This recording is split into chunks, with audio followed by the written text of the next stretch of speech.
Give me a minute and I'll tell you why I'm not laughing. Not much. Because I'm not 100% certain that this is real. Okay? It looks very official. It sounds very official. But I'm having trouble getting confirmation on it. But still, it's worth looking at. And we'll see. Time will tell whether or not this is real. So I want to be very clear. I am not presenting this as a fact. I am speculating about the reality of this. It's been presented to us as true. Here, let me give you the English translation.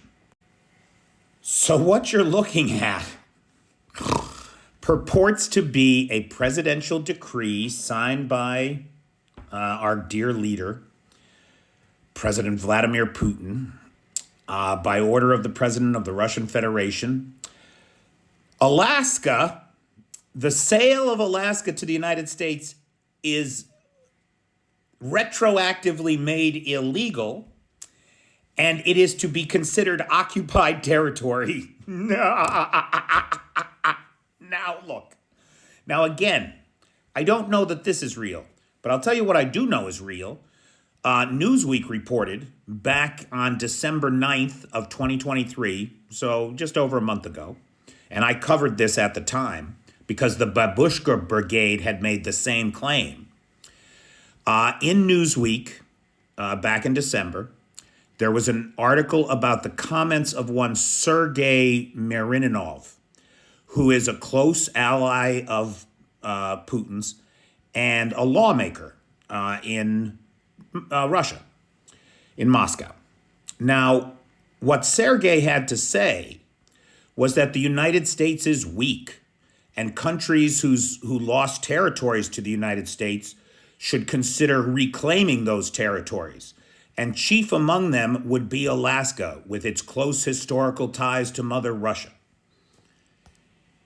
Now, this was a serious pitch by a serious person close to the president of the Russian Federation, close to the oligarchs, part of the power structure at the top of the pyramid.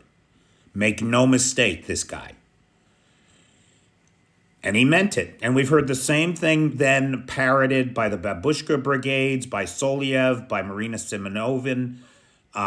We've heard this line about Alaska before.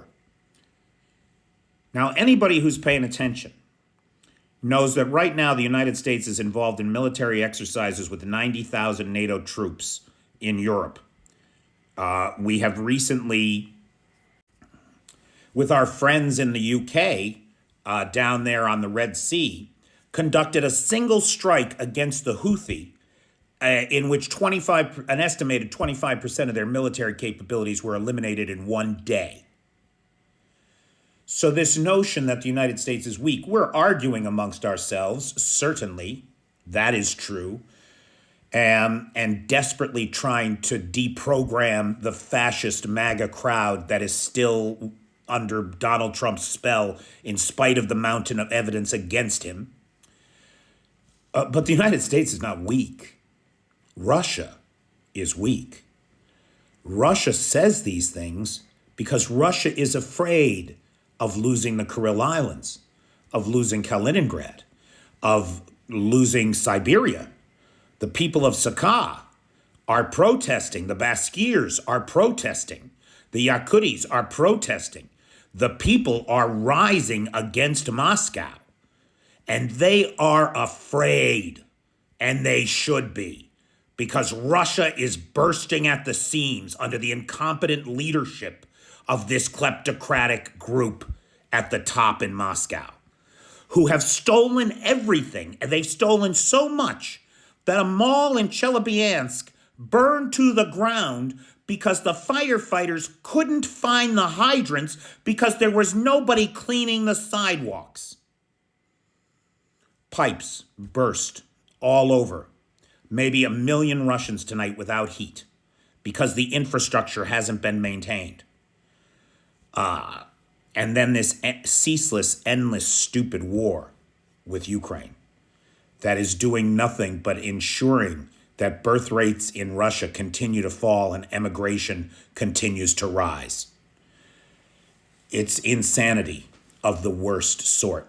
And the worst part of it is the videos of the poor Russians in Moscow and Novomoskovka and Rostov-on-Don pleading on their knees to dear leader, if only you would fix this problem for us. We know you care about us.